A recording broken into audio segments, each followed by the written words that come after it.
Shalom Bapak Ibu yang saya kasih dalam Tuhan, selamat berjumpa kembali dalam acara sharing dan doa.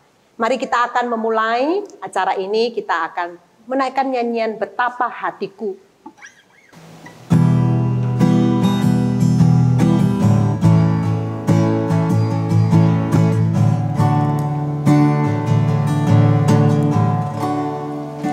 Betapa hatiku berterima kasih Yesus, Kau mengasihiku, Kau memilikiku. Inilah ya Tuhan persembahanku, segenap hidupku, jiwa dan ragaku, sebab tak ku miliki harta kekayaan yang cukup berarti untuk ku persembahkan. Inilah ya Tuhan permohonanku, terimalah Tuhan persembahanku. Pakailah hidupku sebagai alatmu seumur hidupku. Mari kita berdoa. Tuhan, kami bersyukur masa-masa prapaskah ini boleh mengingatkan kepada kami untuk kasih dan pengorbanan-Mu di atas kayu salib. Masa-masa penderitaan Kristus membawa kami lebih menghayati betapa kami berterima kasih atas apa yang Tuhan kerjakan. Biarlah kami selalu memuji dan memuliakan Tuhan. Bersyukur Tuhan untuk pimpinan penyertaan Tuhan dalam sharing dan doa. Selama ini kami boleh mendengar banyak kesaksian dari rekan-rekan kami. Dan saat ini Tuhan, kami mau datang ke hadapan Tuhan dengan mempersiapkan diri kami untuk boleh mendengar sharing dan juga mendengar firman-Mu serta menaikkan pokok doa. Kiranya kami boleh memuliakan Tuhan melalui acara ini. Terpujilah nama-Mu Bapa, di dalam nama Yesus kami berdoa. Amin. Bapak Ibu yang saya kasih dalam Tuhan, kita bersyukur kepada Tuhan untuk pos PI kita Bukit Palma. Boleh ada satu orang yang mempersembahkan hidupnya untuk masuk sekolah teologi. Siapakah dia? Inilah saudara kita. Halo. Halo Bu Darmina, halo Pak Henry. Kenalkan dirimu supaya semua jemaat bisa mengenal. Oke, terima kasih kesempatan Bu Darmina, Pak Henry. Perkenalkan, nama saya Saktian Octavianus Saung Rombe. Saya jemaat di Bukit Palma, Pos PI Bukit Palma. Terus orang tua saya namanya Ibu Ita. Itu bapaknya Pak Untung. Adik saya Christian sama Katrina di situ. Ya. Saktian ini tahun berapa menyerahkan diri sebagai hamba Tuhan, masuk seminari? Masuk seminari tahun 2017. 2017. Nah, kalau bebannya boleh cerita nggak latar belakang apa yang akhirnya melihat Tuhan memanggil untuk masuk ke seminari? Latar belakangnya sih panjang ya Pak ya. Oke. Ceritanya itu panjang dari. Nggak apa-apa. Yang penting jangan 1 jam. Begini, dari pada waktu itu 2010. Itu 2008 itu saya kuliah S1. Nah, selama kuliah S1 itu saya suka sekali dengan komputer sebenarnya. Suka sekali dengan komputer, merakit jaringan komputer seperti itu, bikin program. Terus akhirnya saya bikin sebuah kursus komputer, dan ternyata sampai 2012 kursus komputer saya 2012 itu jalan. Terus ada sekolah yang menawari jadi guru. Pada waktu itu. Nah, 2012 saya dipanggil jadi guru, saya bilang sama kepala sekolahnya, saya belum selesai nih sekolah pada waktu itu, belum selesai S1. Kalau dibolehkan ngajar ya nggak apa-apa, kalau nggak dibolehkan ya nggak apa-apa, feel free. Begitu. Terus akhirnya kepala sekolah itu bilang, oke, nggak apa-apa ngajar, karena mungkin udah banyak sekali kursus yang sudah saya lakukan pada waktu itu di High Tech Mall. Nah, terus bikin kursus apa? Masuk di guru itu. Lah, panggilannya itu sebenarnya sebelum saya masuk ke guru. 2011. Panggilan untuk jadi hamba Tuhan. Di campnya Elion. Di camp Elion yang 2011. Di mana? Gitu. Waktu itu di Piwek ya, kalau nggak salah ingat saya. Ternyata Pak Sulaiman yang calling. Betul? Iya, Pak Sulaiman yang calling pada waktu itu. Pada waktu itu Pak Sulaiman calling untuk siapa yang mau menyerahkan diri menjadi hamba Tuhan. Terus saya tiba-tiba aja berdiri. Ada keinginan dorongan kuat gitu, bukan tiba-tiba ya, keinginan dorongan kuat untuk berdiri pada waktu itu dan maju. Dan waktu itu cuma saya ya yang maju. Oh iya? Gitu ya, saya ingat saya cuma saya yang maju di depan. Bersyukur. Iya. Terus 2011 itu saya bilang sama Tuhan, Tuhan, saya mau masuk ke seminari, saya mau jadi hamba Tuhan. Kalau Tuhan mengizinkan saya bisa ngajar, jadi guru. Jadi untuk untuk memastikan, menguji panggilan saya dan menguji Tuhan membawa kemana. Walaupun itu sebenarnya agak dangerous prayer ya, kalau saya bilang, karena harus menantang Tuhan gitu loh untuk Tuhan, aku kalau apa bisa bener? jadi bener ini jadi hamba Tuhan. Tawaran sekolahnya itu setelah setelah saya membuat tantangan itu. Tantangannya dijawab. Iya, tantangannya dijawab gitu. Jadi sekolah, terus pada waktu ngajar itu ada problem ternyata. Ada problem dan membuat saya akhirnya gagal untuk tulis skripsi. Padahal udah tinggal skripsi aja.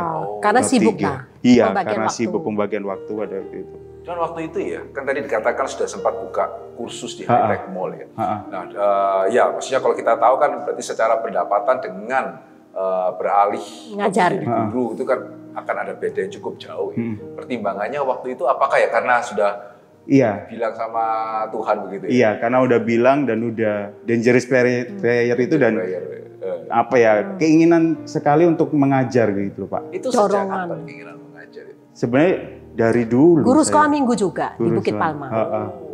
Dari dulu keinginan untuk mengajarnya. Begitu.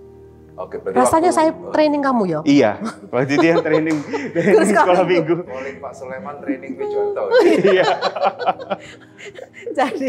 Oke, nah terus perlu waktu kenapa perlu waktu cukup lama ya untuk kemudian berapa tahun ya kira-kira? Berapa tahun ya? 3? Itu kisaran 5 tahun Bu untuk bisa masuk ke seminari.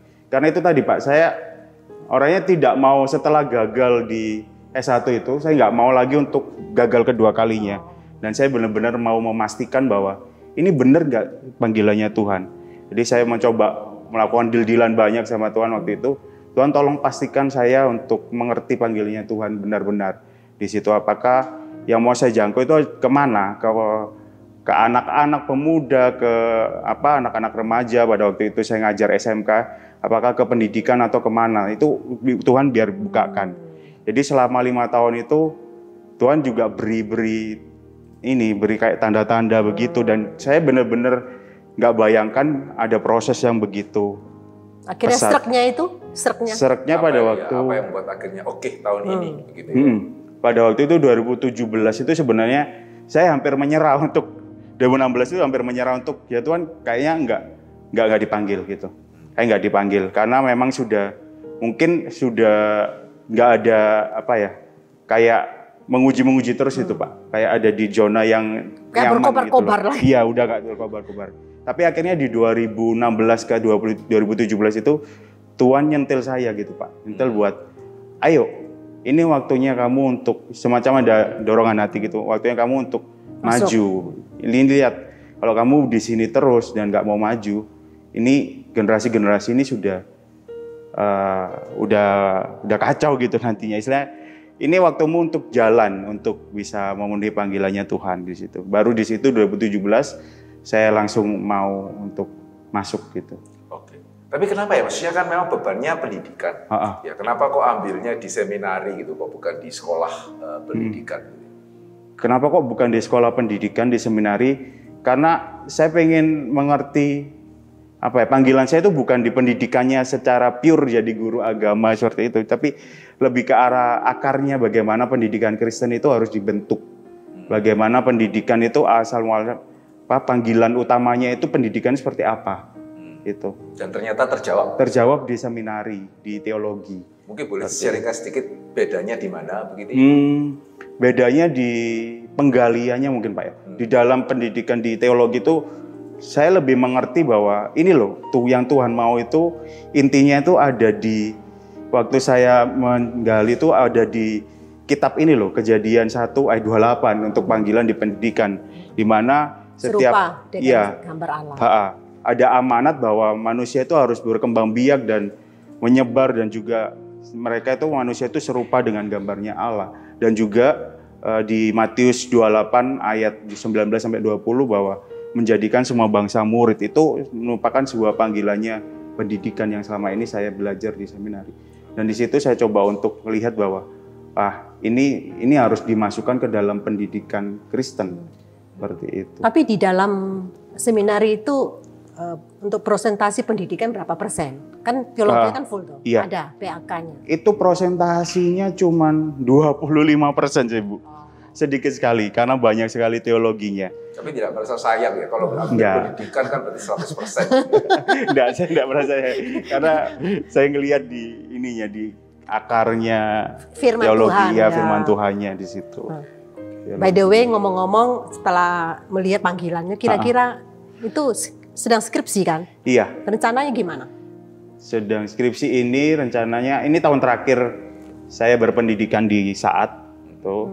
Jika Tuhan mengizinkan tahun ini udah selesai, skripsi selesai gitu. Baru pergi ke praktek pelayanan 1 tahun lah. Praktek pelayanan 1 tahun ini rencana nanti bakalan ke Papua. Sudah tahu? Sudah tahu untuk pergi ke Merauke. Oh. Gimana kok bisa punya keinginan? Kok kemudian ke Merauke itu bagian apa di sana? Ngajar juga ada. Cukup ini ya Bu, cukup rumit karena di samping pendidikan saya juga terpanggil untuk ke misinya.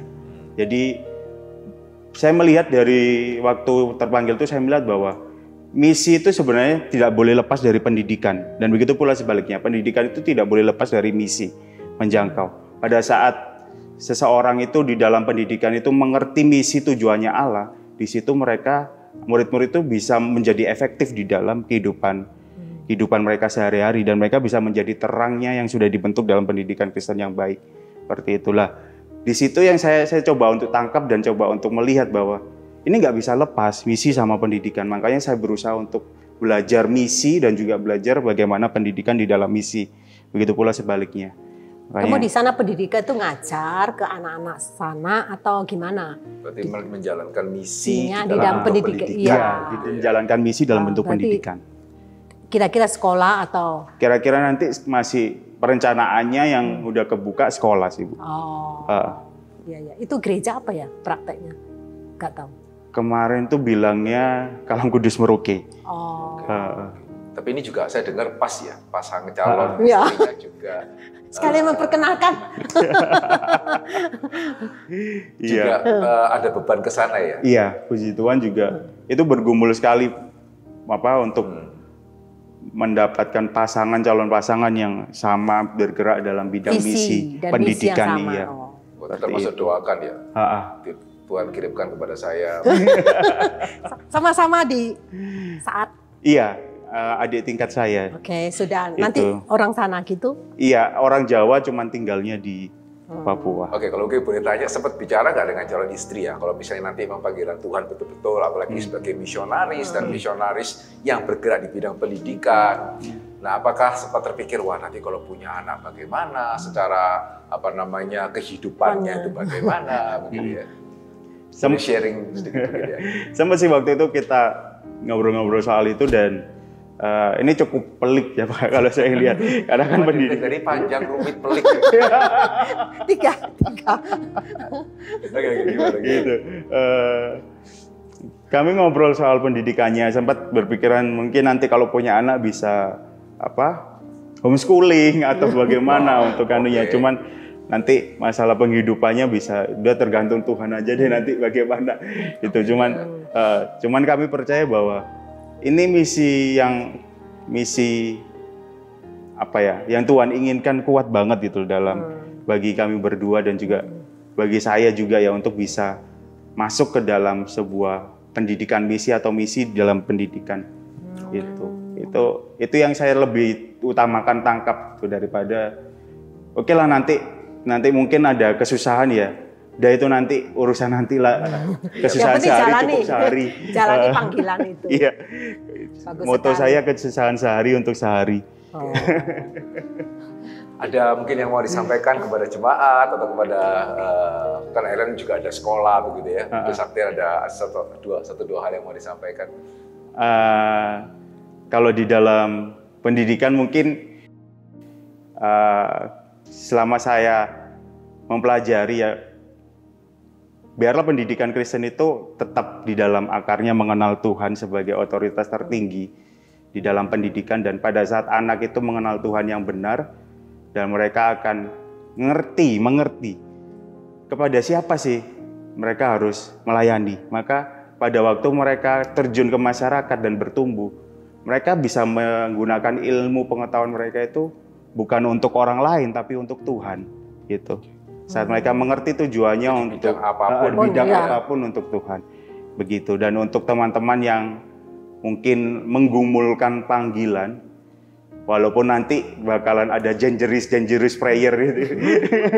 Yang tantang-menantang sama Tuhan gitu. Jangan lama-lama. Jangan lama-lama seperti saya dan jangan 5 tahun ragu. loh.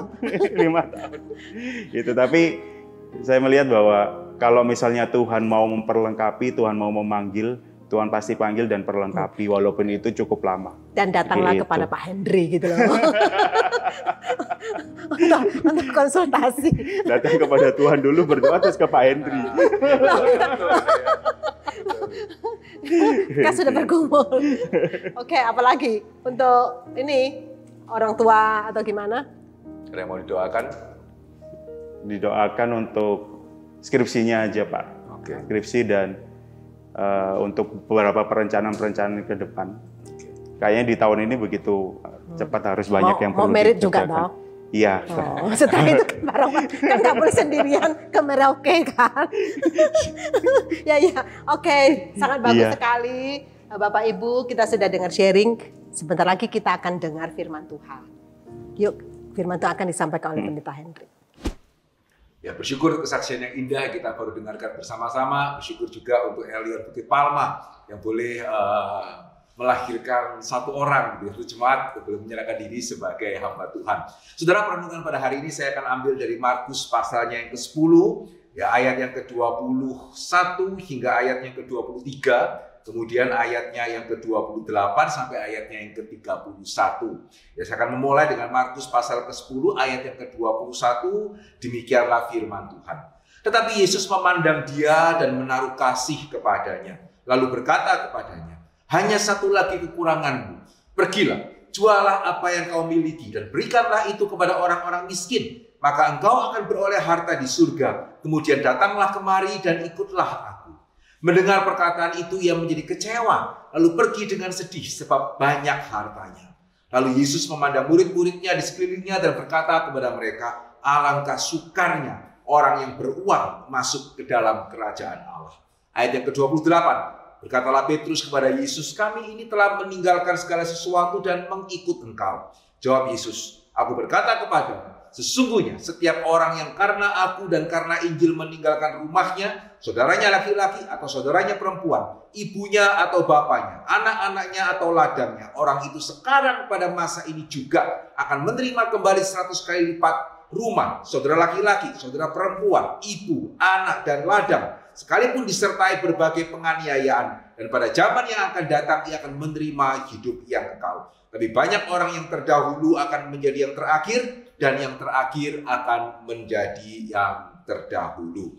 Bapak Ibu Saudara sekalian kasih oleh Tuhan, ya tadi kita baru membaca satu bagian firman Tuhan yang menunjukkan kepada kita, ya bagaimana kalau kita tidak hati-hati, berkat yang Tuhan berikan kepada kita itu bisa menjadi jerat yang menghambat kita untuk kita bisa melayani Tuhan dan mempersembahkan diri kepada Tuhan.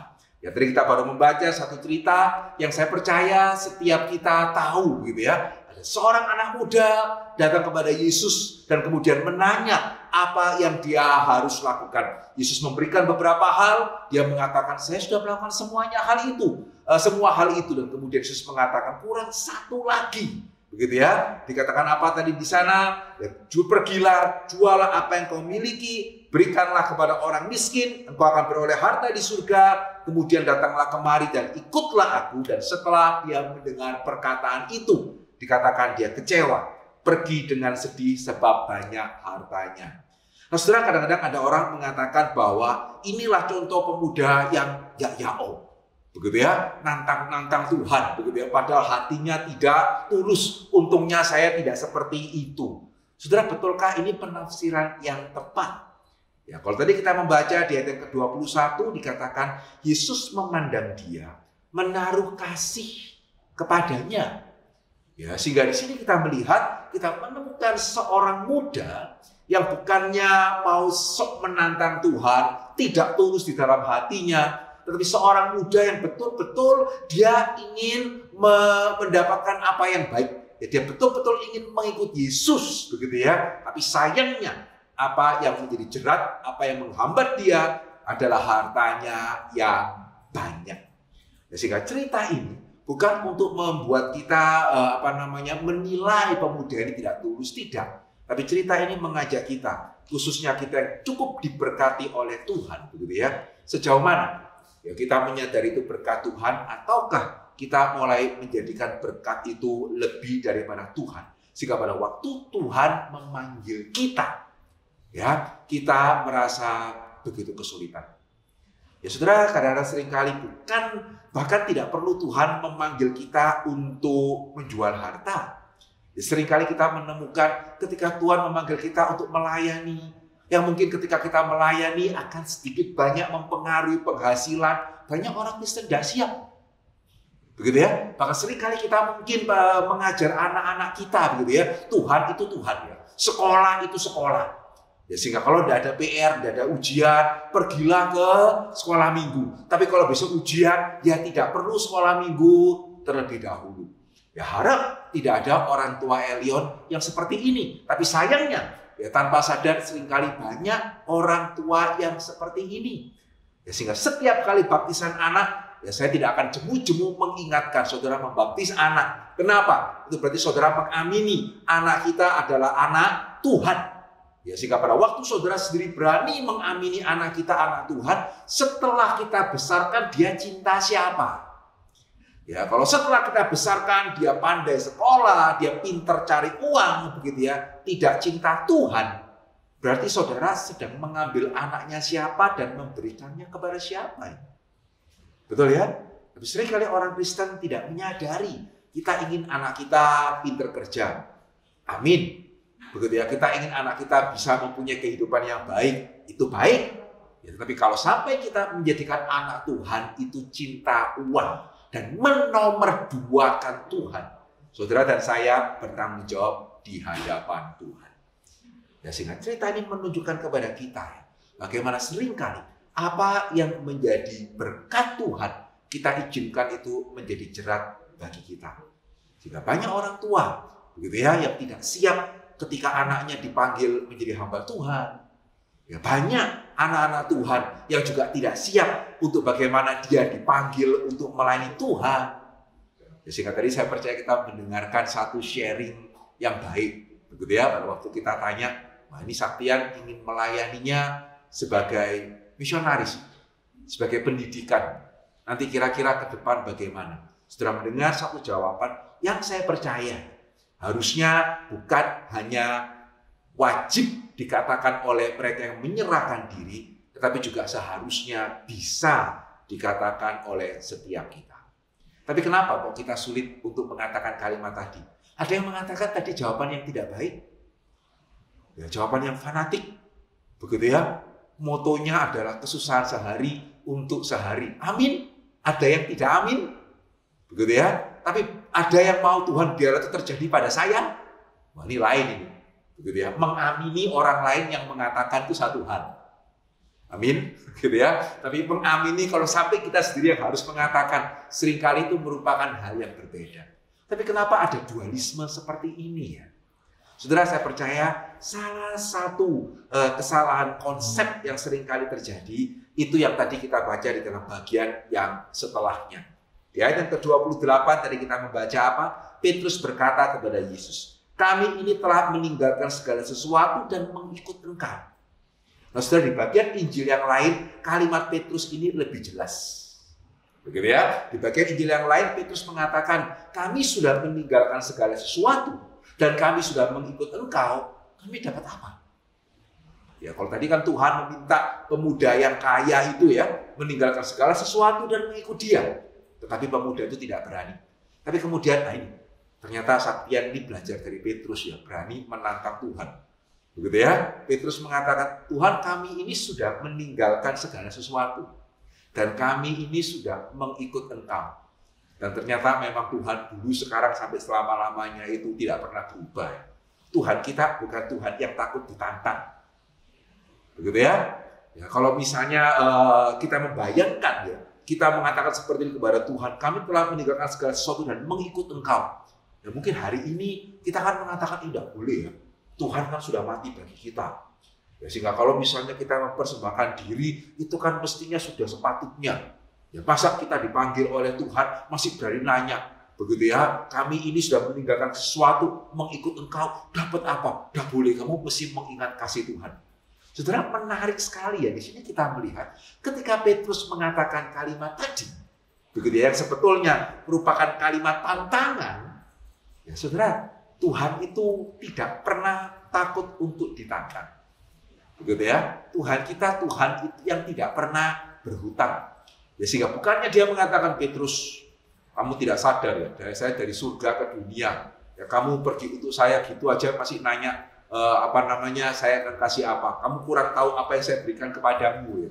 Saudara, menariknya Tuhan tidak mengatakan seperti itu. Ya, Tuhan mengatakan upahnya ada. Dan yang menarik, nah ini yang seringkali mungkin membuat orang Kristen takut melayani Tuhan. Tuhan tidak mengatakan nanti ya, tunggu di surga.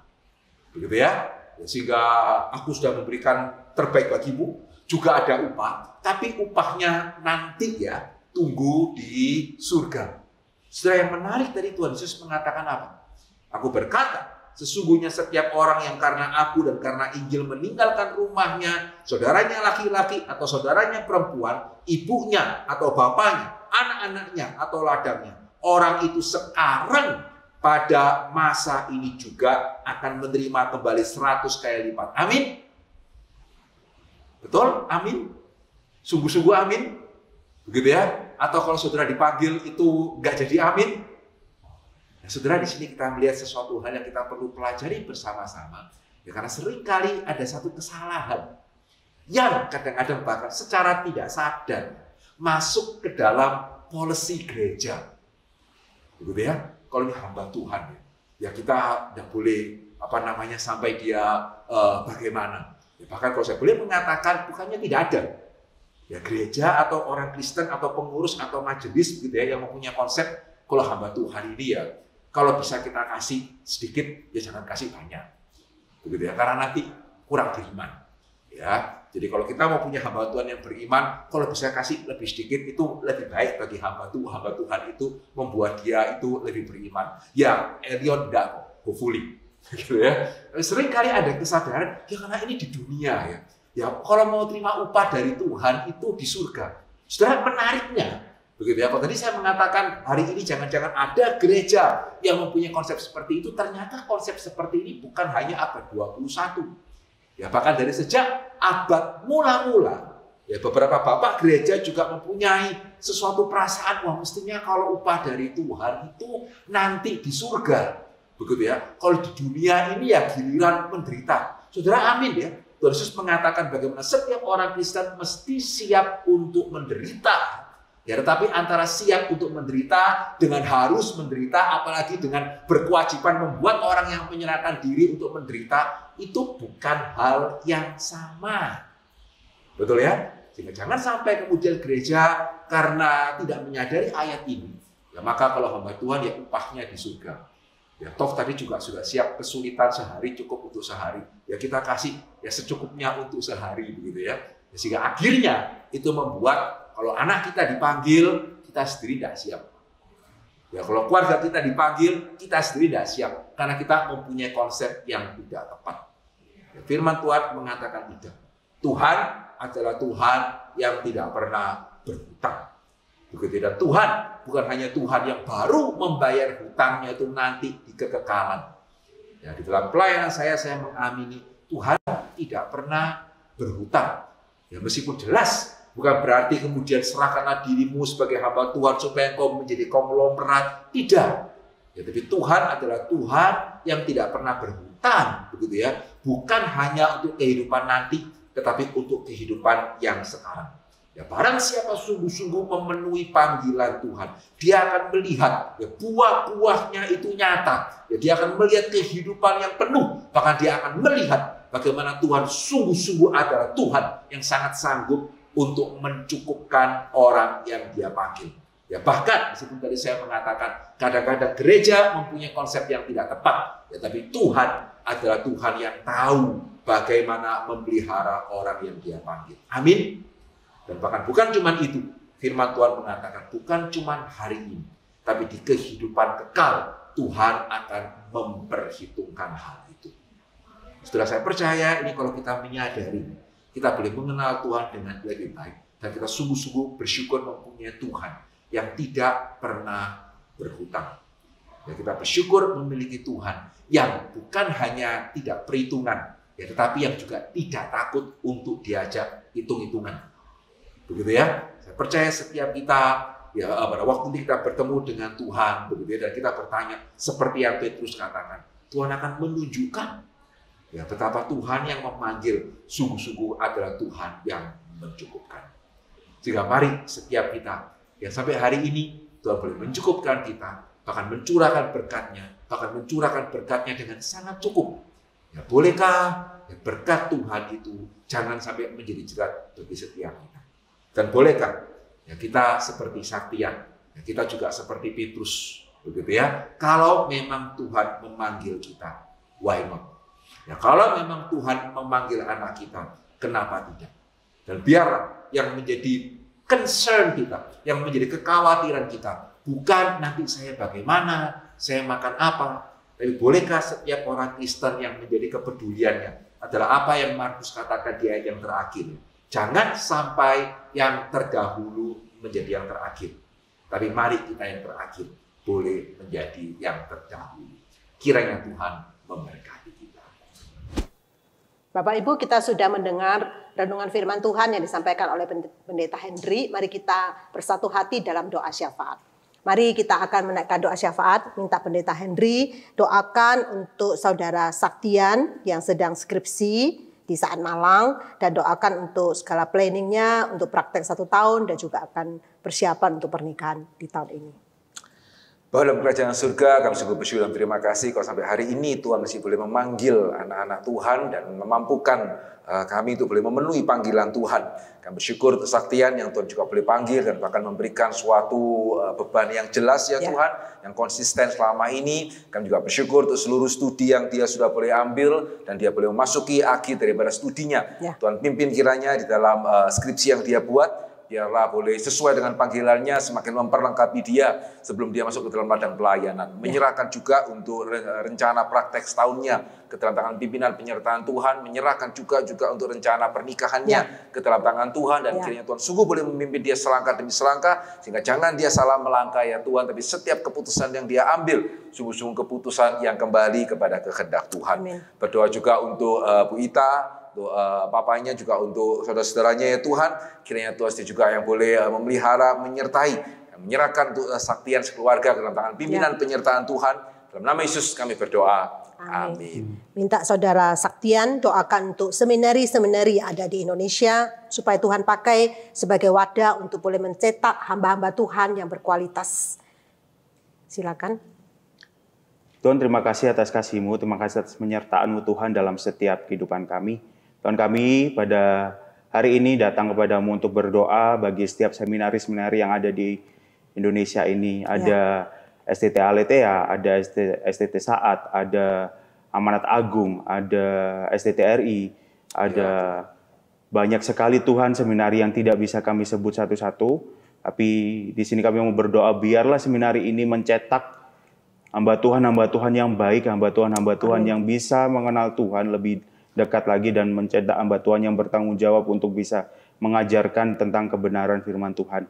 Dan kami berdoa agar seminari ini juga dipakai Tuhan lebih lagi di dalam mencetak mahasiswa-mahasiswa yang baik lagi Tuhan. Tuhan terima kasih, biarlah kasih-Mu melimpah untuk seminari-seminari yang ada di Indonesia pada waktu ini, pada saat ini Tuhan. Walaupun di sekarang ini sungguh sangat susah bagi mereka dalam masa-masa pandemi ini.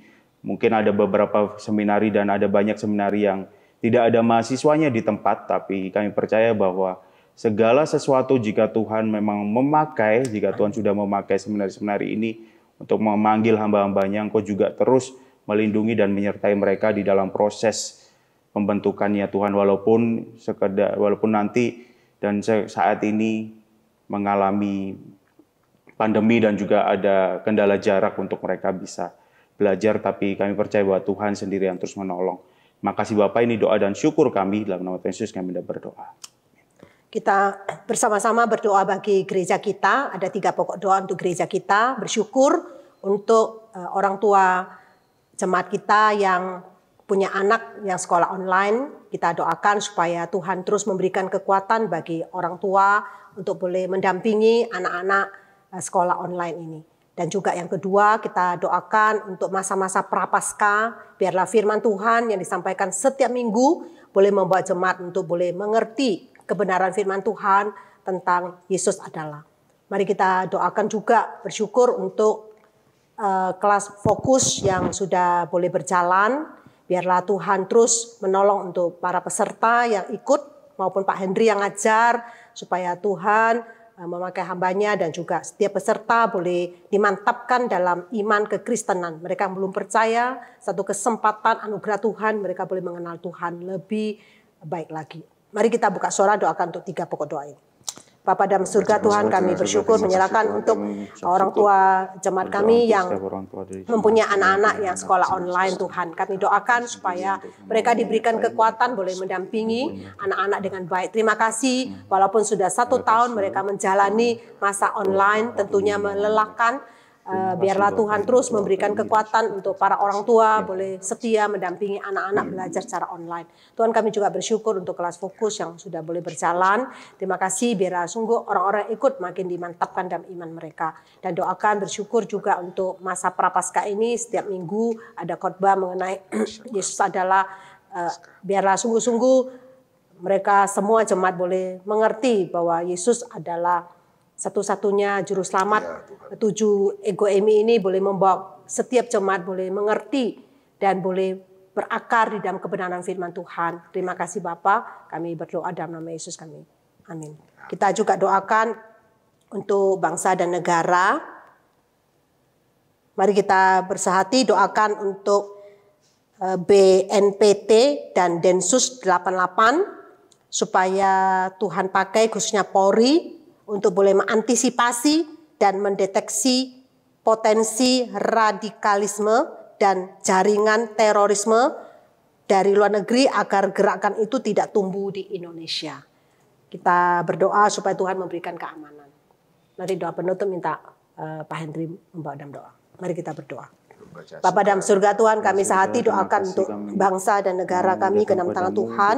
Bapa, kami berdoa menyerahkan untuk BNPT dan Densus 88 Polri supaya Tuhan memberikan hikmat kepada mereka untuk boleh mengantisipasi dan juga boleh mendeteksi potensi radikalisme dan jaringan terorisme dari luar negeri supaya gerakan itu tidak tumbuh di Indonesia. Tuhan, kami doakan supaya Indonesia dijaga dengan keamanan yang baik. Indonesia boleh jauh dari terorisme maupun radikalisme. Biar Tuhan yang mampu dan Tuhan berdaulat yang terus menguasai Indonesia ini. Supaya setiap pemerintah kami, Polri, diberikan hikmat kebijaksanaan, kesehatan, kekuatan yang ekstra untuk menjaga keamanan dengan baik. Sehingga nama Tuhan dapat dipermuliakan. Setiap kami boleh hidup dengan aman, sentosa, karena Tuhan bersama dengan Indonesia ini. Terima kasih Bapak, dalam nama Yesus kami berdoa.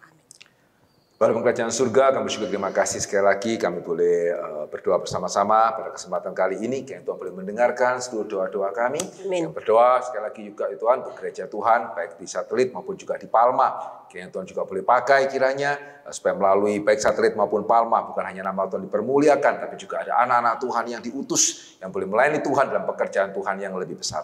Terima kasih Bapa Kerajaan Surga. Kami serahkan setiap kami dalam tangan pimpinan, anugerah penyertaan Tuhan. Di dalam nama Yesus kami berdoa dan kami bersyukur. Amin. Bapak Ibu, kita telah mengakhiri doa dan sharing kita. Mari kita, bagi Bapak Ibu yang ingin didoakan, bisa menghubungi para hamba Tuhan yang akan menelpon ke Bapak Ibu dan akan mendoakan Bapak Ibu. Kiranya kita makin setia, makin semangat, makin mencari Tuhan. Tuhan Yesus memberkati.